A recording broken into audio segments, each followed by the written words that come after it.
किया है। तो भरोसा है और हमको विश्वास है गुजरात में केजरीवाल की सरकार आएगी। 100% आदमी है, एकदम फेंकू बराबर, बोलने में माहिर है, करता कुछ नहीं है। ये पूरा देश बिक दिया है, देश का पूरा पतन बेच दिया। हाँ, पूरा पतन हुआ है।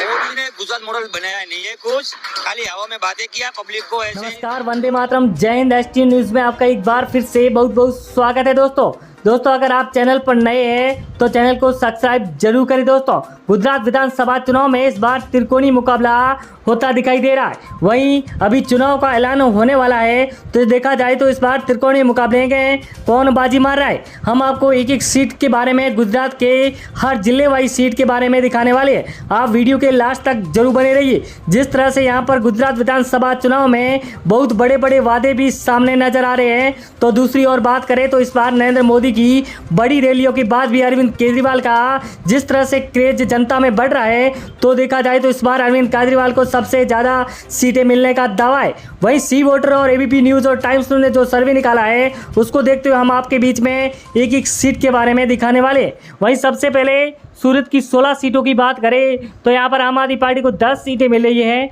वहीं बीजेपी को 5 और कांग्रेस के खाते में 1 सीट जाती हुई नजर आ रही है। अन्य को 0-0 सीटें मिलती नजर आ रही है। दोस्तों, यहाँ पर गुजरात में सूरत जो कि बड़ा महानगर माना जाता है, तो यहाँ पर आम आदमी पार्टी को सबसे ज़्यादा सीटें मिल रही है। ये सी वोटर और ABP न्यूज़ टाइम्स न्यूज़ ने जो सर्वे निकाला है, उसको देखते हुए यहाँ पर आम आदमी पार्टी को 120 प्लस सीटें मिलेगी। नवसारी की 4 सीटों की बात करें तो आम आदमी पार्टी को 3, बीजेपी को 1 और कांग्रेस और अन्य के खाते में 0 सीट जाती हुई नजर आ रही है। इस दौरान यहाँ पर भी आम आदमी पार्टी को बढ़त मिलती हुई नजर आ रही है। नवसारी में यहाँ पर 4 सीटों में से 3 सीटें, बहुत बड़ी बात है, यहाँ पर बहुत बड़ा उलटफेर सामने नजर आ रहा है। मेहसाणा की 7 सीटों की बात करें तो आम आदमी पार्टी को 3 सीटें, बीजेपी को 3 सीटें और कांग्रेस के खाते में 1 सीट जाती हुई नजर आ रही है। वहीं अन्य को 0-0 सीट मिलती नजर आ रही है। मेहसाणा में यहाँ पर आम आदमी पार्टी और बीजेपी के बीच में टक्कर साफ दिखाई दे रही है। वहीं अहमदाबाद की 21 सीटों की बात करें तो यहाँ पर आम आदमी पार्टी को 10 सीटें, वहीं बीजेपी को 7 सीटें, कांग्रेस को 3 और अन्य के खाते में 1 सीट जा रही है। अहमदाबाद जो कि गुजरात का सबसे बड़ा महानगर माना जाता है, जहां पर सबसे ज़्यादा सीटें हैं, वहां पर आम आदमी पार्टी को 10 सीटें मिल रही है। यहां पर बहुत बड़ा उलटफेर होता नजर आ रहा है। जिस तरह से अरविंद केजरीवाल ने बहुत बड़े बड़े वादे किए हैं, उसको देखते हुए इस बार ले चलते हैं बनासकांठा की 9 सीटों पर बात करें तो आम आदमी पार्टी को 5 सीटें, बीजेपी को 2 और कांग्रेस के खाते में 2 सीटें जा रही है। वहीं अन्य को 0-0 सीट मिलती नजर आ रही है। दोस्तों, बनासकांठा में भी आम आदमी पार्टी को सबसे ज़्यादा सीटें मिलती हुई नजर आ रही है। वहीं राजकोट की 8 सीटों की बात करें तो आम आदमी पार्टी को 5 सीटें मिल रही है, बीजेपी को 1 और कांग्रेस को 0 और अन्य के खाते में 2 सीट जाती हुई नजर आ रही है। दोस्तों, अन्य का इस बार खाता खुलता हुआ नजर आ रहा है राजकोट में। वहीं आम आदमी पार्टी को सबसे ज़्यादा बढ़त मिल रही है। गांधीनगर की 5 सीटों की बात करें तो यहाँ पर आम आदमी पार्टी को 2 सीटें और बीजेपी को 3 सीटें, वहीं कांग्रेस और अन्य के खाते में 0-0 सीट जाती नजर आ रही है। दोस्तों, यहाँ पर बीजेपी को बढ़त मिलती नजर आ रही है। अन्य की 7 सीटों की बात करें तो बीजेपी को 2 सीटें, वहीं आम आदमी पार्टी के खाते में 4 सीटें जा रही है, कांग्रेस को 1, वहीं अन्य के खाते में 0-0 सीट जाती हुई नजर आ रही है। दोस्तों, ले चलते हैं सोमनाथ की 4 सीटों पर, जहां पर आम आदमी पार्टी को 2 सीटें मिल रही हैं, बीजेपी को 1 सीट और कांग्रेस के खाते में 1 सीट जा रही है। वहीं अन्य को 0 सीट मिलती नजर आ रही है। सोमनाथ में यहाँ पर केजरीवाल की रैली के बाद में बहुत बड़ा उलटफेर हुआ है। वहीं भावनगर की 7 सीटों की बात करें तो आम आदमी पार्टी को 5 सीटें, वहीं बीजेपी को 2 सीटें मिल रही है, कांग्रेस और अन्य का सुपड़ा साफ हो रहा है भावनगर से। यहाँ पर भी बीजेपी और आम आदमी पार्टी के बीच में बहुत फर्क है। वहीं पोरबंदर की 2 सीटों की बात करें तो यहाँ पर कांग्रेस का गढ़ माना जाता है, तो 2 की 2 सीटें कांग्रेस को मिल रही है। आम आदमी पार्टी और बीजेपी को 0-0 सीट मिल रही है। वहीं अन्य के खाते में भी 0 सीटें। द्वारकाधीश की 2 सीटों की बात करें तो यहाँ पर द्वारकाधीश में बीजेपी का गढ़ है। जिस तरह से 2 की 2 सीटें बीजेपी के खाते में जा रही है, बीजेपी और यहाँ पर कांग्रेस और आम आदमी पार्टी को 0-0 सीट मिल रही। जामनगर की 5 सीटों की बात करें तो आम आदमी पार्टी को 3 सीटें, वहीं बीजेपी को 2 और कांग्रेस और अन्य का सुपड़ा साफ हो रहा है जामनगर में। जामनगर में भी आम आदमी पार्टी बढ़त लेती नजर आ रही है। दोस्तों, वहीं आपको ले चलते हैं, जिस तरह से बात करें तो पाटन की 4 सीटों की तो आम आदमी पार्टी को 2 सीटें मिल रही है, बीजेपी को 0, कांग्रेस को 2 सीटें, वहीं अन्य के खाते में 0 सीट जाती हुई नजर आ रही है।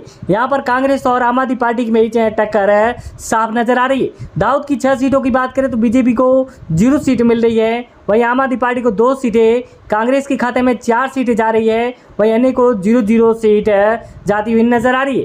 दोस्तों बात करें खेड़ा की 6 सीटों की तो यहाँ पर आम आदमी पार्टी को 2 सीटें, बीजेपी को 3 और कांग्रेस के खाते में 1 सीट जा रही है, वहीं अन्य को 0-0 सीट मिलती नजर आ रही है। दोस्तों वहीं आपको ले चलते हैं जूनागढ़ की 5 सीटों पर, जहां पर आम आदमी पार्टी को 4 सीटें मिल रही है, बीजेपी को 1 सीट, कांग्रेस और अन्य के खाते में 0-0 सीट जाती हुई नजर आ रही है। दोस्तों अगला जिले की बात करें तो अमरेली की 5 सीटों पर, जहां पर आम आदमी पार्टी को 4 सीटें, बीजेपी को 1 और कांग्रेस और अन्य के खाते में 0 सीटें। यहाँ पर अरविंद केजरीवाल की रैली के बाद में बहुत बड़ा उलटफेर हुआ है, जिस तरह से फ्री की बिजली, शिक्षा, चिकित्सा की बात की। वहीं कच्छ की 6 सीटों की बात करें तो आम आदमी पार्टी को 1 सीट मिल रही है, बीजेपी को 3, वहीं कांग्रेस को 2 सीटें और अन्य के खाते में 0 सीट जाती हुई नजर आ रही है। यहाँ पर कच्छ में बीजेपी को सबसे ज़्यादा सीटें मिली। वहीं वलसाड की 5 सीटों की बात करें तो आम आदमी पार्टी को 2 सीटें, वहीं बीजेपी को 3, कांग्रेस और अन्य का सुपड़ा साफ हो रहा है। यहाँ पर बीजेपी को बढ़त मिलती साफ नजर आ रही है। दोस्तों अगर बात करें यहाँ पर सुरेंद्रनगर की 5 सीटों की तो आम आदमी पार्टी को 2 सीटें, वहीं बीजेपी को 2 सीटें और कांग्रेस के खाते में 1 सीट है, तो अन्य को 0-0 सीट मिलती नजर आ रही है।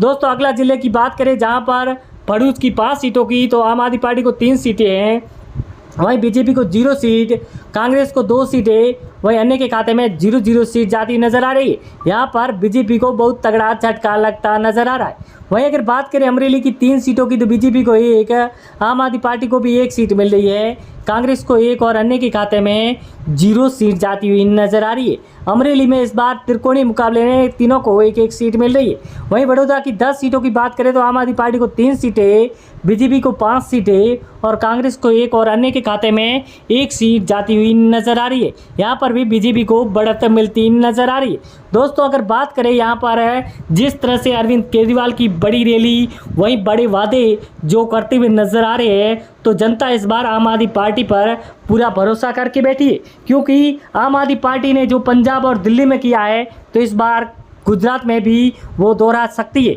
वहीं आपको ले चलेंगे जिस तरह से पंजाब और गुजरात में फ़र्क देखा जाए तो यहाँ पर महंगाई की मार ने मार दिया है, और इस बार झाड़ू जिस तरह से चमकता हुआ नज़र आ रहा है तो फूल यहाँ पर मुरझाता नज़र आ रहा है। जिस तरह से बात करें नरेंद्र मोदी की, जिस तरह से बड़ी रैलियाँ होती नज़र आ रही है, तो दूसरी ओर अरविंद केजरीवाल और मनीष सिसोदिया और भगवत मान जी भी यहाँ पर बहुत बड़ी बड़ी रैलियाँ करते नज़र आ रहे हैं गुजरात में। वहीं कांग्रेस का इस बार गुजरात से सफाया होना तय देखा गया है। वहीं इसको लेकर जिस तरह से सबसे बड़े बड़े रैलियों में कौन आगे है तो